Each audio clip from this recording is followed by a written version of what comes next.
जय भोलेनाथ। मैं हूँ वामिका और आप सभी का हमारे चैनल आध्यात्मिक सागर में बहुत बहुत स्वागत है।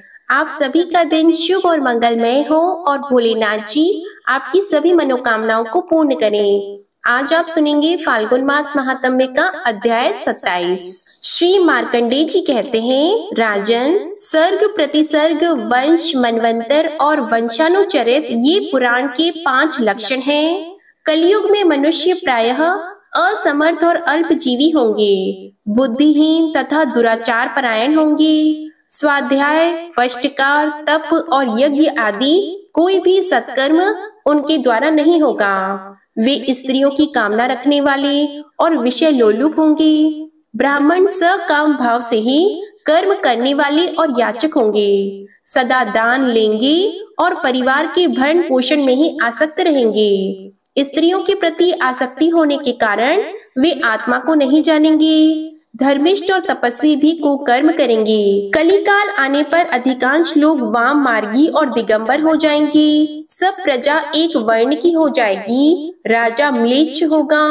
हीन युग आने पर जब भगवान विष्णु का बौद्ध अवतार होगा, तब मनुष्य अल्प आयु, अल्प वीर्य तथा अल्प पराक्रमी होंगे। नाना प्रकार के देशव्यापी उपद्रव होते रहेंगे। चांडालों के वंश में उत्पन्न ब्राह्मण वेदों को पढ़ाएंगे, दूसरों को वेद का उपदेश करेंगे और अपने वेद बेचेंगे। धन पाने के लोभ से राजाओं के दरबार में जाएंगे, अग्निहोत्र और कन्याओं का विक्रय करेंगे। कलयुग के वेद पाठी ब्रह्मचर्य व्रत से रहित होंगे। 10-12 वर्ष की बालिका भी गर्भ धारण करेगी। स्त्री अपने पति का और पुत्र अपने माता पिता का आदर नहीं करेंगे। बहू सास की और पुत्री माता की बात नहीं मानेगी। ये सब बातें यहाँ संक्षेप से बताई गई हैं। हे युधिष्ठिर, एक दिव्य कथा श्रवण करो जो सब पापों का नाश करने वाली है। पूर्व काल में वसुदा नाम वाले एक चक्रवर्ती राजर्षि थे। उनकी राजधानी अयोध्या थी। उनके राज्य में कोई दीन, दुखी अथवा दरिद्र नहीं होता था। प्रत्येक गाय स्वयं ही इच्छानुसार दूध देने वाली और पृथ्वी हरी भरी खेती से सुशोभित थी। एक समय राजर्षि वसुदान वेद के पारंगत ब्राह्मण ऋत्विजों के साथ यज्ञ की सब सामग्री का संग्रह करके अमरेश्वर तीर्थ में गए। वहां उनका यज्ञ प्रारंभ हुआ और निर्विघ्न समाप्त भी हो गया। अवभृत के जल से वहां की स्वर्ण निर्मित पूरी पृथ्वी भीग गई। उस यज्ञ में ब्रह्मा, विष्णु और शिव का एक साथ ही पूजन किया गया और वहां होम से दूध और घी की अलग अलग धाराएं बह निकली। गोमूत्र की भी एक धारा बहने लगी और वेदों के पारंगत विद्वान ऋषि मुनियों ने देवताओं को जो स्नान कराया था, उस जल की भी एक धारा बह चली। इन सब धाराओं के आपस में मिल जाने पर ब्रह्मर्षियों और देवताओं ने देखा एक नदी बह रही है। वह नदी कपिला नाम से प्रसिद्ध हुई। कपिला और नर्मदा का जहाँ संगम है, वहाँ रुद्रावर्त तीर्थ बताया गया है। इसके बाद दक्षिणाओं द्वारा सब ब्राह्मणों का भली भांति सत्कार किया गया। उन्हें नाना प्रकार के वस्त्र आभूषणों से विभूषित करके हाथी, घोड़े और रथ पर बिठाया गया। देवताओं को भी ऐसा ही सत्कार प्राप्त हुआ।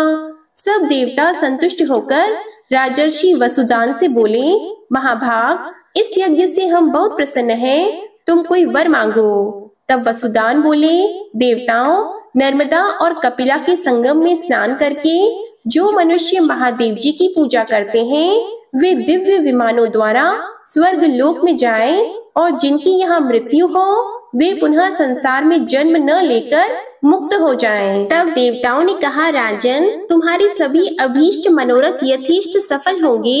ऐसा कहकर सब देवता अपने अपने विमान पर आरूढ़ होकर प्रसन्नता पूर्वक स्वर्ग लोक को चले गए। राजर्षि वसुदान भी वेद वेत्ता ब्राह्मणों के साथ परम आनंद से युक्त होकर अयोध्यापुरी में लौट आए। उस तीर्थ के प्रभाव से अंतःपुर एवं परिवार सहित उन्होंने प्रचुर भोगों का उपभोग किया और अंत में वे भगवान शिव के परम धाम में गए। हे युधिष्ठिर, इस प्रकार नर्मदा और कपिला के संगम का वृतांत बताया गया। इसके श्रवण और कीर्तन से मनुष्य को संसार बंधन से छुटकारा मिल जाता है। श्री मार्कंडेय जी आगे कहते हैं, राजन, एक भद्र रुद्रेश्वर नामक लिंग है जो उत्तम सिद्धियों को देने वाला है। पूर्व कल्प में भद्र और रुद्र नाम वाले दो गंधर्व थे। वे दोनों भाई थे। उन्होंने विधि पूर्वक इस शिवलिंग की अर्चना करके विद्याधर लोक प्राप्त किया। आदि कल्प के चाक्षुष मनवंतर में सतयुग आने पर निमि नाम से प्रसिद्ध एक चक्रवर्ती राजा थे। वे ब्राह्मण के क्रोध से पक्षी योनि में पड़ गए थे। उन्होंने सोमवती अमावस्या में यहाँ स्नान करके इस तीर्थ के महात्म्य से पक्षी योनि त्याग कर स्वर्ग लोक प्राप्त किया। एक समय उग्र तपस्वी दुर्वासा मुनि सब तीर्थों में घूम रहे थे। घूमते घूमते वे पितरों के हित की कामना से पितृ तीर्थ गया जी में गए। वहां स्नान करके महादेव जी तथा ब्रह्मा जी की पूजा करने के बाद उन्होंने कुश और तिल युक्त जलांजलि तथा पिंड पितरों के लिए अर्पण किए। पिंड दान करके दुर्वासा जी ने मुनियों से कहा, मुनीश्वरों, मैंने सुना था कि इस तीर्थ में पितर लोग उपस्थित होकर अपने हाथ से पिंड ग्रहण करते हैं। वह बात आज मैं नहीं देखता, अतः मेरी तो तीर्थ यात्रा व्यर्थ हो गई। मुनि बोले, अमावस्या को यहाँ दिया हुआ पिंडदान पितर लोग अपने हाथ में लेते हैं, अतः आप अमावस्या तक प्रतीक्षा कीजिए। दुर्वासा जी ने कहा, अब न तो यहाँ पिंड दूंगा और न स्नान एवं दान ही करूंगा। इसके बाद उन्होंने मुनिवर एरंड से कहा, आप क्यों अपने शरीर को क्लेश दे रहे हैं? कमंडलू हाथ में लेकर ओमकार तीर्थ और नर्मदा नदी की यात्रा कीजिए। ऐसा कहकर दुर्वासा मुनि ऋषियों के साथ अमरकंटक पर्वत पर आए और ओमकारेश्वर की पूजा करके उनका इस प्रकार स्तवन किया। दुर्वासा जी बोले, काल स्वरूप महादेव जी को नमस्कार है, त्रिमूर्तिधारी शिव को नमस्कार है, अव्यक्त और व्यक्त स्वरूप अनंत गामी भगवान शंकर को नमस्कार है, ऋग्वेद, यजुर्वेद और सामवेद जिनके स्वरूप हैं, उन सर्वज्ञ शिव को नमस्कार है, भवोद्भव जगन्नाथ उमाकांत आपको नमस्कार है, कल्याणकारी सुखदाता भव को नमस्कार है, मंगलकारी शंकर को नमस्कार है, तीन नेत्रों वाले आपको नमस्कार है, अर्ध चंद्रधारी श्रीकंठ और नीलकंठ को नमस्कार है, सर्पों का आभूषण धारण करने वाले त्रिशूलधारी रुद्र को नमस्कार है, पिनाक धनुष धारण करने वाले महादेव को नमस्कार है। प्रभु, आप सर्व स्वरूप और चराचर जगत स्वरूप हैं, आपको नमस्कार है। सुरेश्वर, इस लोक और परलोक में मेरे अपराध को आप क्षमा करें। देवेश, उमापति, आपके समान दूसरा कोई नहीं है। यह दिव्य स्तुति सुनकर ओमकार स्वरूपधारी भगवान शिव बोले, महाभाग, तुम वर मांगो। तब दुर्वासा ने कहा, देव, यह तीर्थ गया के समान हो जाए।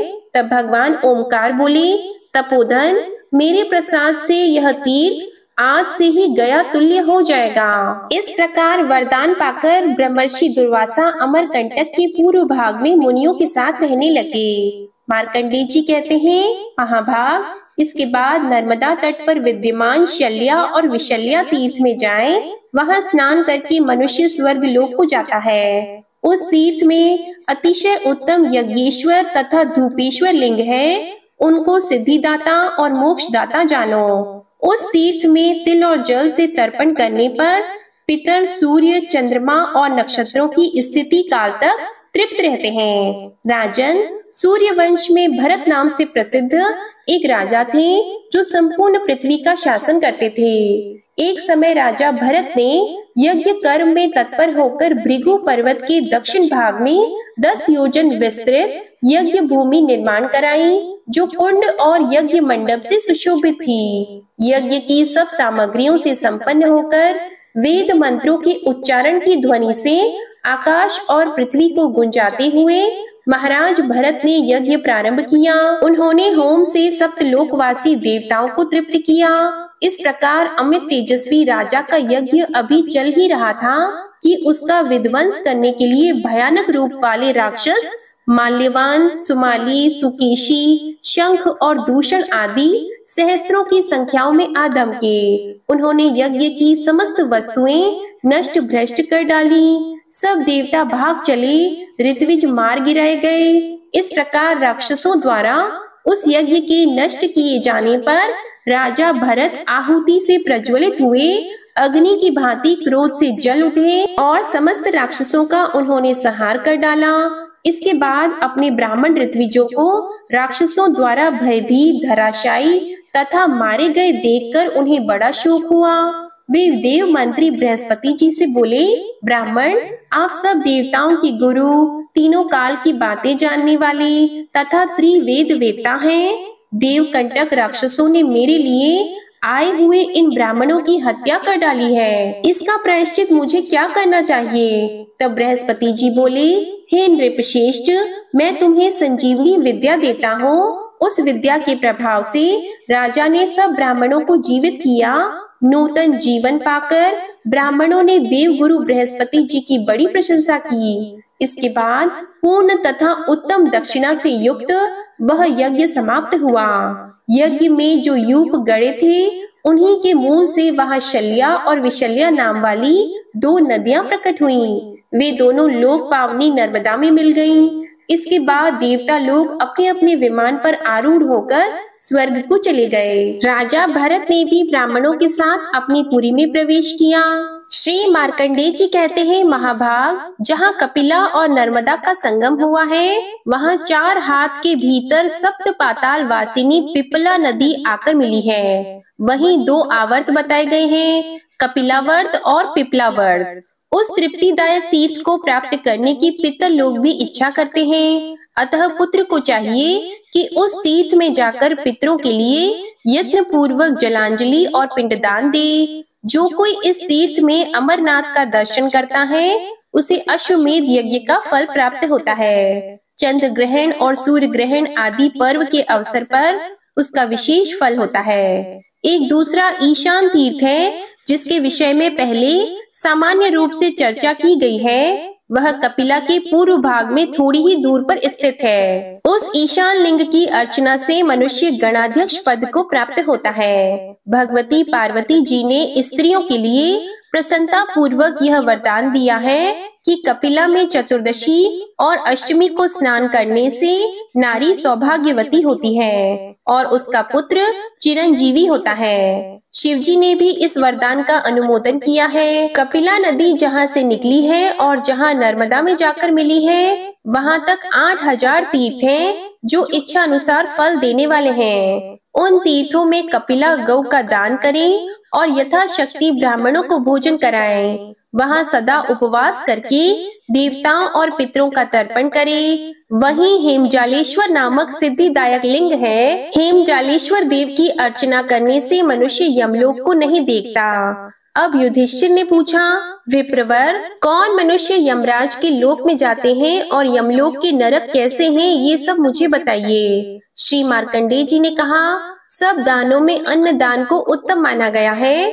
वह सबको प्रसन्न करने वाला, पुण्य जनक तथा बल और पुष्टि को बढ़ाने वाला है। तीनों लोकों में अन्न दान के समान दूसरा कोई दान नहीं है। अन्न से ही प्राणी उत्पन्न होते हैं और अन्न का अभाव होने पर मर जाते हैं। शरीर में रक्त, मांस, मज्जा और वीर्य, ये सब अन्न से ही क्रमशः बनते हैं। ये सब अन्न से ही बनते हैं, इसलिए संपूर्ण जगत अन्नमय है। स्वर्ण, रत्न, अश्व, हाथी, स्त्री, माला और चंदन आदि भोग सामग्रियों से भी अन्न भोजन के समान सुख नहीं मिलता। हे युधिष्ठिर, इस कारण अन्नदान महान पुण्यदायक है। अन्नदाता को प्राणदाता कहा गया है, अतः सदा ही अन्नदान करना चाहिए। इस लोक और परलोक में अन्न पान आदि जो कुछ भी ऐश्वर्य है, वह सब अन्नदान का ही फल बताया गया है। जो पापी मनुष्य को कर्म करते हैं और ऐसे दान से मुंह मोड़ते हैं, वे अत्यंत भयानक दक्षिण मार्ग से यमलोक को जाते हैं। यमलोक सब ओर से 86,000 योजन विस्तृत है। वहाँ नाना प्रकार के भयानक रूप धारण करने वाले यमदूत रहते हैं और उन्हीं के कारण वह पुरी बड़ी भयंकर प्रतीत होती है। दुष्टात्मा, क्रूर एवं पापी पुरुषों के लिए यमपुरी दूर होने पर भी निकट सी ही प्रतीत होती है। वे तीखे कांटों से युक्त, कंकड़ पत्थरों से विभूषित, छुरी की धाराओं से आच्छादित और तीक्ष्ण पत्थरों से निर्मित मार्ग से यात्रा करते हैं।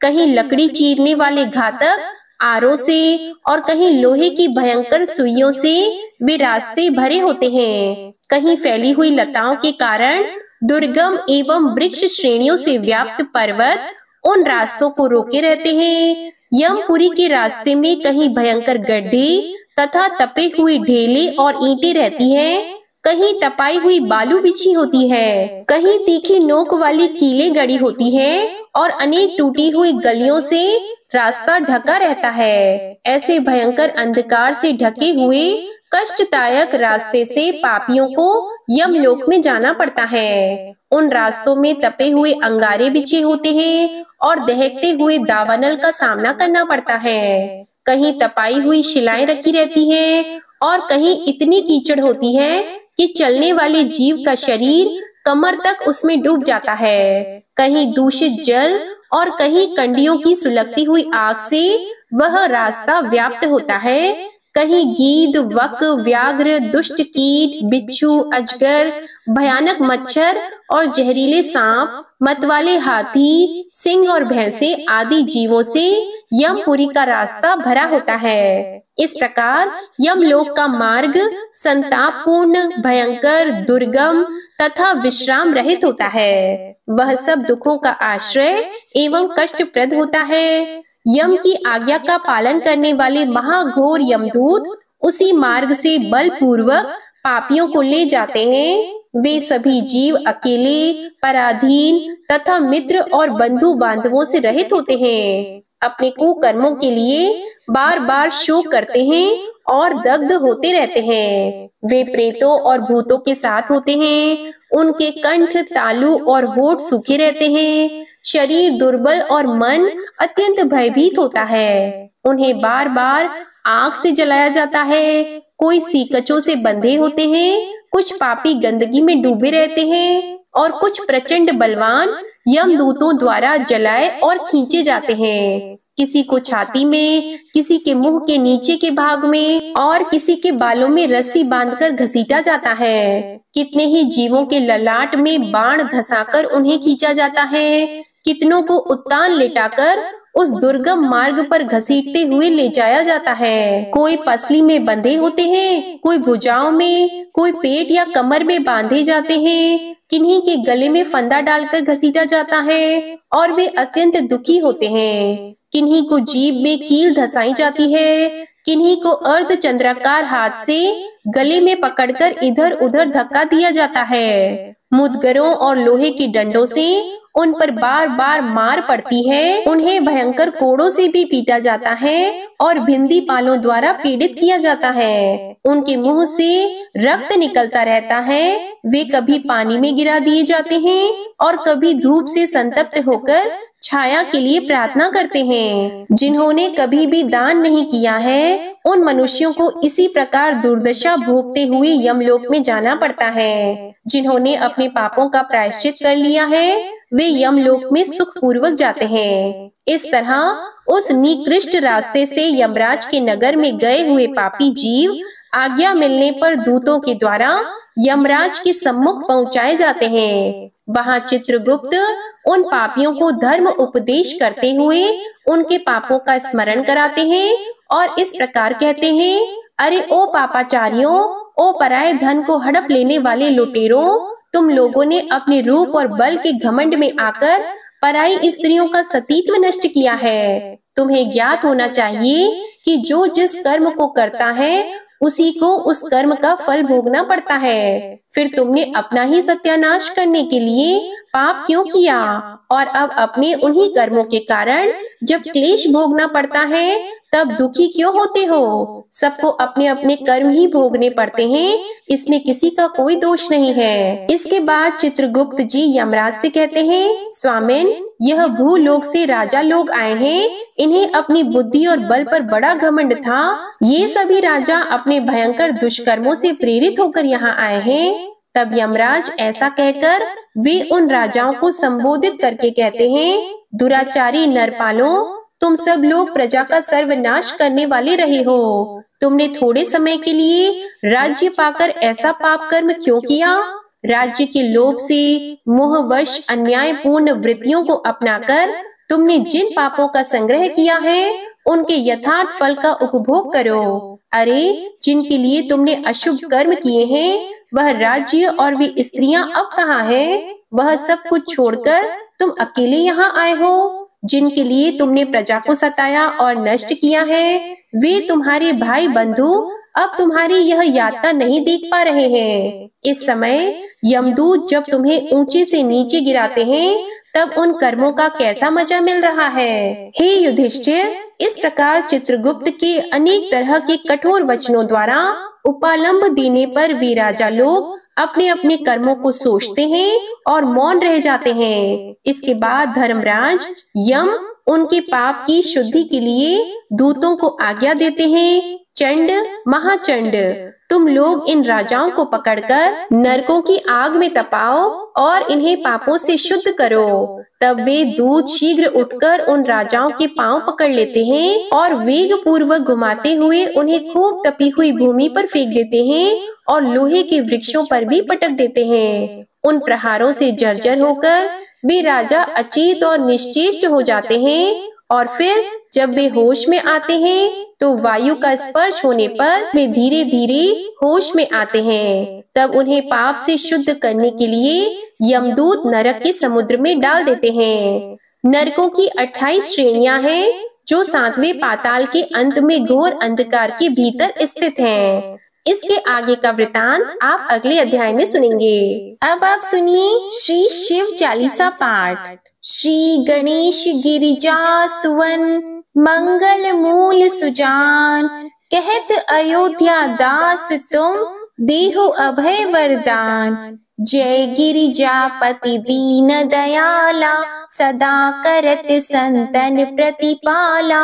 भाल चंद्रमा सोहत नीके, कानन कुंडल नाग फनी के। अंग गौर शिर गंग बहाए, मुंड माल तन छार लगाए।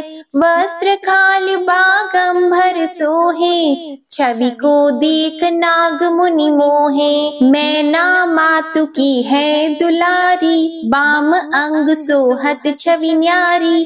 कर त्रिशूल सोहत छवि भारी, करत सदा शत्रु निशयकारी। नंदी गणेश सोहित कैसे, सागर मध्य कमल है जैसे। कार्तिक श्याम और गणराऊ, या छवि को कही जात न काऊ।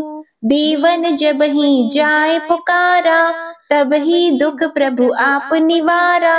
किया उपद्रव तारक भारी, देवन सब मिली तुम ही जुआरी। तुरत षडानन आप पठायहु, लव निमेष महामारी गिरायहु।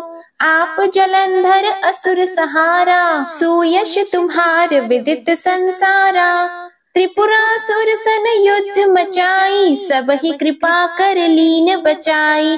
किया तपहि भागीरथ भारी, पूरब प्रतिज्ञा तसु पुरारी। दानिन मह तुम सम को नाही, सेवक स्तुति करत सदाही। वेद नाम महिमा तव गाई, अकथ अनादि भेद नहीं पाई। प्रगट उदधि मंथन में ज्वाला, जरे सुरासुर भय विहाला।